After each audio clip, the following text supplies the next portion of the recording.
Hi, it's Dave with Dave's TR4A again with another video on my update / repairs saga here for 2022. Tonight we're going to talk about my oil pump, and just a little back history on this thing is that back in 2005 I rebuilt the motor. The car was nowhere near ready to go or anything. I just needed a break from welding in repairing rusted body panels and everything, so I decided to rebuild the motor. And when I did that, I bought the whole kit with, well, not a kit, I bought pistons and liners and rings, and I bought bearings for the crankshaft, the camshaft. I had the crank ground, got a new camshaft, new tappets, rebuilt the rocker arms, and I also bought a rebuild kit for the oil pump.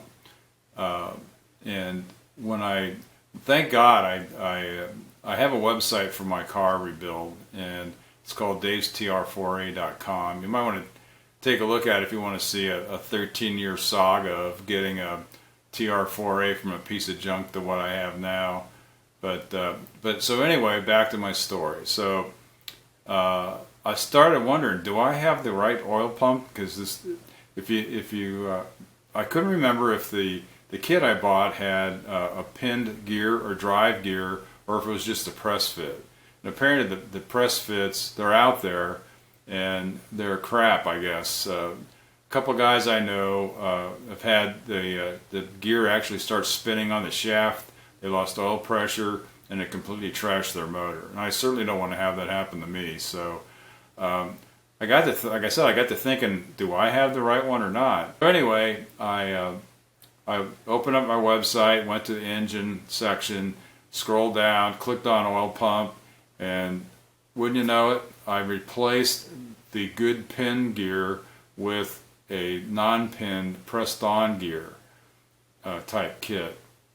So I was trying to figure out what to do, and I came across, met Steve Yacht in person. I've talked to or emailed him back and forth on the Triumph list, but I met him at the 2018 Kaskaskia race up at Pitt Raceway. He was staying at the same hotel I was, and I was telling him about my oil pump because I know he rebuilds Triumphs, and he said, well, I do pumps, and I rebuild them. They're like a race, not a racing pump, I guess, but it's a heavy duty version of the oil pump. That issue has been corrected. And I says, well, I think I'll buy one from you. And he says, hold on. He goes out to his car and comes back, and he hands me one and says, it's $250 or whatever. So, I just told him I'll just send him a check. So it's been sitting in my garage on a shelf since 2018. That shows you how sometimes I roll, I guess. So anyway, now that I got my lift, it's a whole lot easier to take the oil pan off for sure. So in fact, that was my first project with the lift. So anyway, I have the pump in, and I think I might take one of the bearing caps off just to see how the bearings look.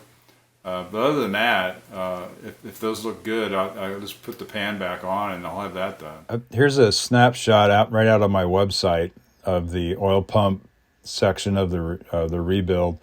And you can see on the left is the original pump that came in the car, and it has a pin which you can clearly see in the drive gear.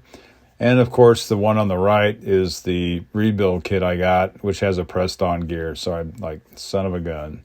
So anyway, that's what started this whole effort. Well, I couldn't stand to look at the filthy mess on this car before I did much of anything. So I kind of did a initial cleaning of all this stuff in the front here. But I do have the oil pan off. I wanted to show you, when I did the motor, I had it cleaned by the machinist. So the castings were completely degreased, and I used Gliptol on the inside of the crankcase. And for those of you who aren't familiar with it, it was developed by General Electric, be used in their generator repair facility or whatever, and they'd paint the inside of the castings, and the idea is that oil just runs down the sides of it. It doesn't stick, so that means if there's any sludge or anything, it just gets washed down on the bottom of the crankcase. But now this has got about a little over 20,000 miles, I think. Look at how clean it is. I mean, it's amazing. I mean, I am really happy with this. Here's my bogus oil pump. Yeah, that thing's coming out, and we're putting in the one I got from Steve Yacht. The strainer looks pretty clean too. So, but anyway, I just got it off tonight, and I'm gonna quit for the evening. And I just kind of wanted to show you guys. But boy, this stuff really works great. I'm so happy. I'm not even sure where you can buy this stuff. I had to go out to. It was developed by GE, and there's a engine repair facility here in Cincinnati for their aircraft engines, and I went in there and bought it off of those guys. So, but I mean, it's just pristine. It looks like I just put it together yesterday. So, something for you guys to think about. The only thing I would say is a precaution is you have to make damn sure that there's no oil on the castings, or this isn't going to stick real well. But anyway, that's it for tonight. There's my overdrive. It's no leaks still. So I'm real happy with that. All the oil on there is from this damn thing up in the front here. Let's see there. Can you see there's the timing chain covers. So I got to pull all that stuff off to get to it. And I'll be doing that later on this week, I guess. So I'm going to do it while it's up in the air still. The only thing I've got a problem with is I'm going to have to figure out a way to get that nut off the front of the crankshaft. That's going to be fun. So anyway, okay, I just replaced the oil pump, and now I just need to, I coated it with Gliptol too, just to be consistent, I guess. So I got to scrape off the gasket, and then the oil pan's ready to go back on. I decided, since I had the pan off, I wanted to take a look at one of the crankshaft journals and its corresponding rod bearings. If I didn't, I knew that I'd be wondering about it the whole time, so might as well just jump in and do it. So keep in mind that the motor has around 25, maybe 20,000, 22,000 miles on it. I don't know for sure because, again, I replaced the speedometer a couple times and had it rebuilt once, and so, I mean, who knows? But I'm just guessing it's probably around 20,000 or so. Here's a picture of the number 3 crankshaft journal. It looks pretty good to me considering the current mileage. Next is the rod bearing, and again, it looks pretty good. To me, the journal and the rod bearing looks to have normal wear for this point in its life.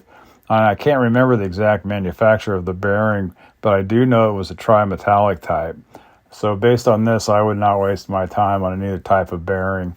I would also like to add that I've been using Brad Penn 2050 weight oil. It's a bit expensive, but it seems to be doing the job. So that's it for the bearings. Ready to go back in. I got the inside all cleaned out. There wasn't a lot in there, really. Pretty clean overall. And actually, look, the gasket actually lines up with all the holes. It's a pay-in gasket, so I guess that's why. Okay, it's Saturday night at 6 p.m. and what would anybody with a Triumph do would be finishing up working on their car. It's pretty freaking sad. Well, anyway, I got the oil pans on, temperature sensors hooked up for the oil temperature. Everything's all back together. Just had to take another look at my overdrive to make sure it looked okay. No leaks or anything. So it looks like my fix worked.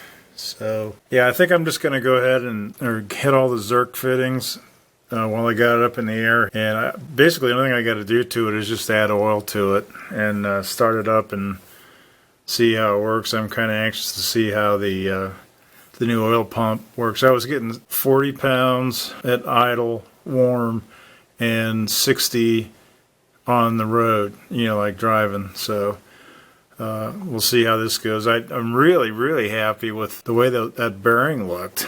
Yeah, here's the my bottom silicone radiator hose, that's all hooked up and it's all ready to go. So we'll get it down tomorrow and start it up and see how everything goes. Okay, it's Sunday morning. Pretty sure I have everything. I've gone and double checked everything. So I'm going to go ahead and lower the car. All I have to do now is put oil in it.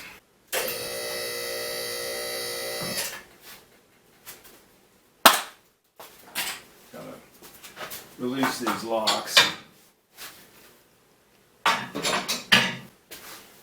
And now I'm going to come.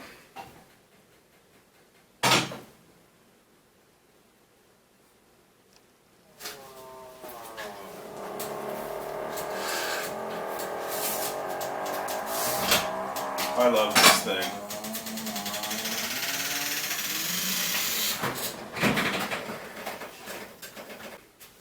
Off the ground for so many days, it's weird to see it this low. Okay, so I went ahead, it's first start now after I've fixed everything, so got a little prime or choke on.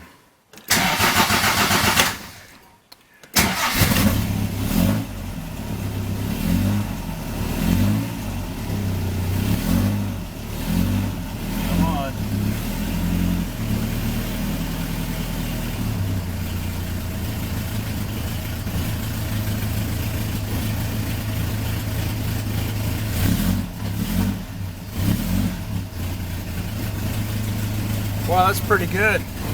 60 pounds at cold idle.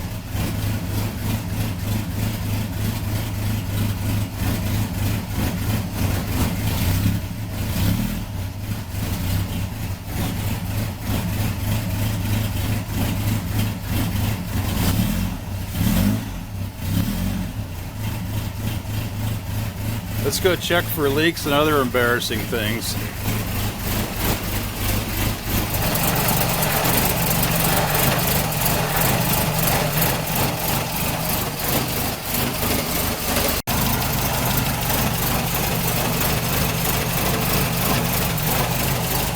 Well, everything looks pretty good. Now I just got to let the engine warm up so the thermostat opens up.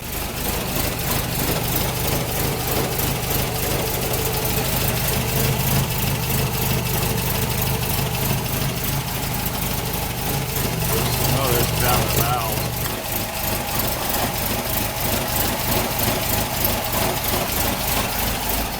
That's how much oil it takes to fill it up with that aluminum pan. I think it might still be like a half a quart low, but I'll check it here in a little bit. Okay, I had the look.